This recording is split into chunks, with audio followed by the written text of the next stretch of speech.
Good morning students.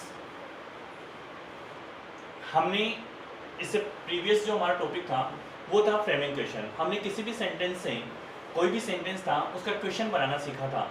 लेकिन आज हम जो है वो एक नया टॉपिक ले रहे हैं, ये भी फ्रेमिंग क्वेश्चन में ही आता है, लेकिन इसको हम अलग टाइप से पढ़ेंगे।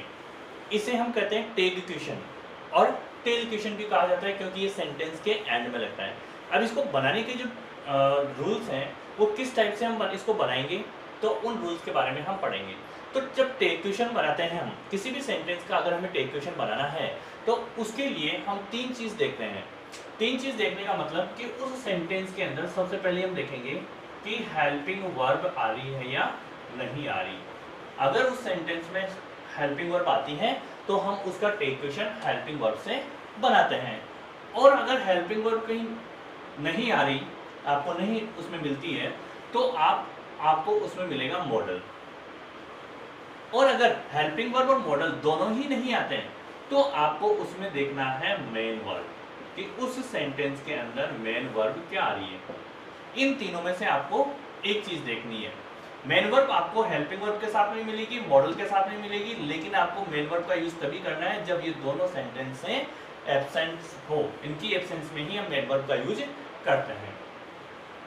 इसमें सेकंड थिंग हम देखेंगे कि वो सेंटेंस नेगेटिव है या पॉजिटिव। इट मींस कि उसके अंदर नॉट का यूज हो रहा है या नहीं हो रहा। अगर उस सेंटेंस में नॉट का यूज होता है तो हमें उसको टेग क्वेश्चन बनाते समय नॉट रिमूव कर देंगे, और उस सेंटेंस में अगर नॉट नहीं आ रहा है तो टेग क्वेश्चन बनाते समय हम उसमें नॉट का यूज करेंगे। तो ये हो गया हमारा सेकेंड। थर्ड रूल हमारा ये होगा कि उसमें अगर कोई भी प्रोनाउन यानी कि सब्जेक्ट हम देखेंगे तो सब्जेक्ट का हमें प्रोनाउन लिखना है, वो सब्जेक्ट एज इट हमें नहीं लिखना है। जैसे अगर किसी भी मेल पर्सन का नेम आता है तो हमें वहाँ पर जैसे आया राम, तो वो राम ने लिख करके हम उसकी जगह लिखेंगे ही। अगर किसी फीमेल का नेम आता है तो हम उसकी जगह लिखेंगे सी। इस टाइप से जब हम प्रोनाउन पढ़ेंगे तब हम आपको इस चीज़ के बारे में एक्सप्लेन करेंगे। तो थर्ड जो रूल हो गया हमारा हो गया प्रोनाउन ऑफ सब्जेक्ट, यानी कि आपको वहाँ पर प्रोनाउन ऑफ सब्जेक्ट राइट करना है। ये तीन चीज से हम इस टेग क्वेश्चन को बनाएंगे। अब देखो हम बात करते हैं सबसे पहले कि ये जो हेल्पिंग वर्ब है, कि इस हेल्पिंग वर्ब को सपोज कि उसमें हेल्पिंग वर्ब आ गई, तो उस हेल्पिंग वर्ब को नोट के साथ हम कैसे ऐड करके लिखेंगे। तो हेल्पिंग वर्ब में जैसे अगर डू का यूज होता है तो डू प्लस नॉट, यानी कि डू में हमें नॉट ऐड करना है तो ये बनेगा डोंट। अगर उसमें डज प्लस नॉट को हमें ऐड करना है तो वो बनेगा डजंट। अगर उसके अंदर डिड जो आता है, डिड प्लस नॉट, ये बनेगा हमारा डिडंट। और अगर उसके अंदर सेंटेंस में जैसे इज प्लस नॉट आ रहा है तो ये बनेगा इजंट। और एम प्लस नॉट ये अगर आता है तो हम उसके अंदर आरंट लिखेंगे, न कि एमंट होगा। और आर प्लस नॉट ये आता है तो भी उसमें आरंट ही होगा, यानी कि हमें यहाँ पर ध्यान देने बात है कि एम प्लस नॉट एमंट नहीं होगा, आरंट होगा। और फिर वॉज प्लस नॉट ये बनेगा wasn't. Were plus not weren't. और हेज प्लस नॉट ये हमारा बना हेजंट। और हैव प्लस नॉट ये हमारा हुआ हैवंट। और हैड प्लस नॉट ये हुआ हैडंट। और ये तो थी हमारी हेल्पिंग वर्ब। अब इसमें क्या होता है कि जैसे मॉडल्स के लिए हम बात करें कि कुछ मॉडल्स होते हैं, जैसे हम मॉडल को अगर अपन ऐड करके लिखते हैं मॉडल प्लस नॉट, तो उसको हम कैसे लिखेंगे कि जैसे ये आया विल प्लस नॉट, तो ये बन गया हमारा वॉन्ट। इसको हम विलेंट नहीं लिखेंगे। शैल प्लस नॉट तो ये होगा शैंट। कैन प्लस नॉट तो ये बना कांट। कुड प्लस नॉट ये बना हमारा couldn't, may प्लस नॉट ये बना meant, must plus not mustn't, might plus not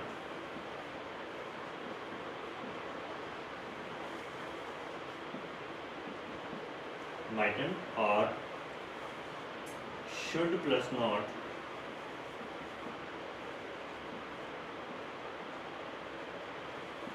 shouldn't, would plus not wouldn't, need plus not needn't, और dare प्लस नॉट, ये हमारे हो गए मॉडल्स। अब देखो हमारा थर्ड था कि अगर ये हेल्पिंग वर्ब को नोट के साथ में ऐड करके लिख दिया, मॉडल को लिख दिया, अब आता है मेन वर्ब। ये मेन वर्ब में हमें ध्यान रखना है कि अगर फर्स्ट फॉर्म होती है तो हम लिखेंगे डू, और फर्स्ट फॉर्म ऑफ वर्ब में एस और ईएस होता है तो हम लिखेंगे डज, और अगर सेकंड फॉर्म होती है तो हम लिखेंगे डिड। इससे हम इसका इस टाइप से हम इनको नोट के साथ में ऐड करके लिखेंगे।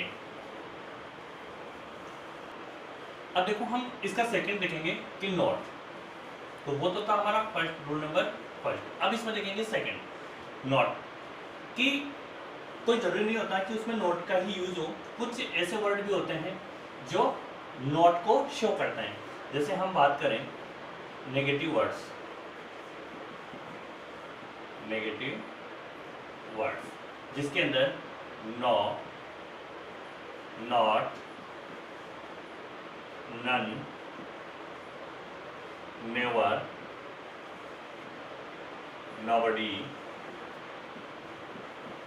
no one, nothing,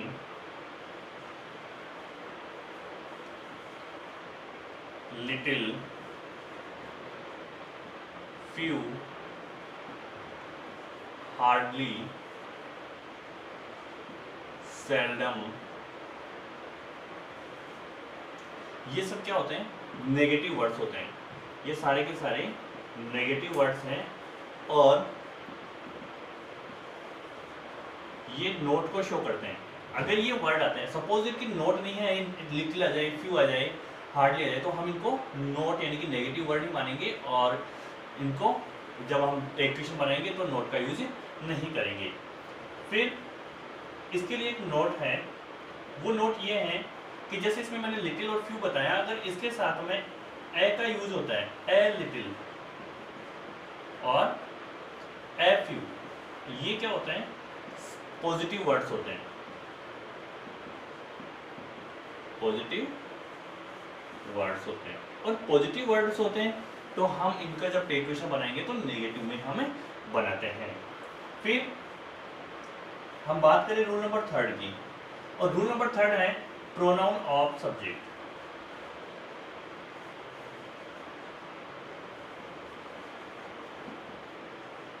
pronoun of subject, अगर किसी सेंटेंस के अंदर दिस और दैट, अगर कोई सेंटेंस दिस दैट से स्टार्ट होता है तो इसका प्रोनाउन हम बनाएंगे इट।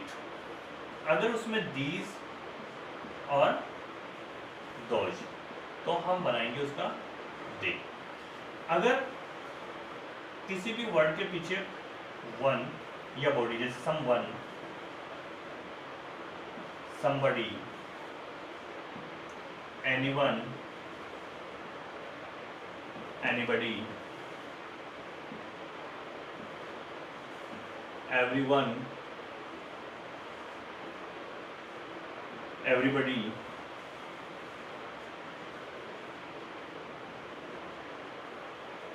no one, nobody,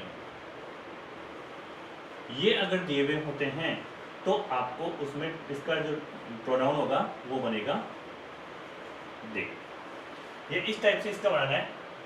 बाकी रूल्स हम उसके नेक्स्ट वीडियो में देखेंगे।